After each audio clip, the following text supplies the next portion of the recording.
A family tradition of military service. This is Uncle Wayne and some of his medals. On the wall. This is a letter he wrote to my mother and dad in March 1943. And inside this book, carefully curated by Joyce Evans and her grandson, Graydon. This is Uncle Wayne's lighter, and this is the last letter he wrote, January 16, 1944, to his brother. First Lieutenant Wayne Crowell of Locke, Ohio. This is the whole crew of the plane. His B-24 Liberator shot down in a bombing mission over France. And this is when they brought him home. Or so they thought. We had no clue. No clue that her Uncle Wayne was not actually home. They had sent his bomber jacket with his name on it in the casket, and that's what was buried.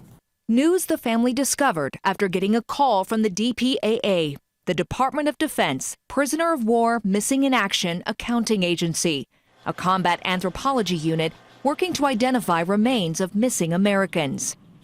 They found him.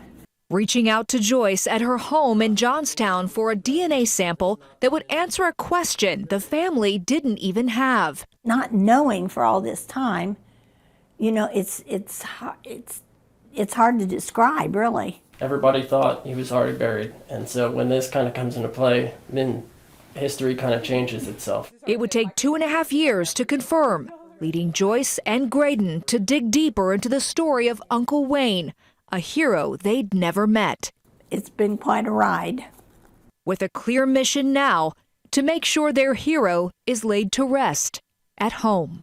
To me, it'd be happy that he's with family.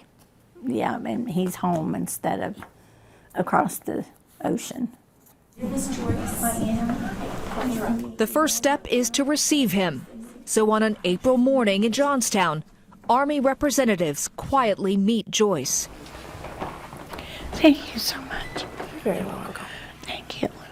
Bringing First Lieutenant Wayne Crowell home to Ohio.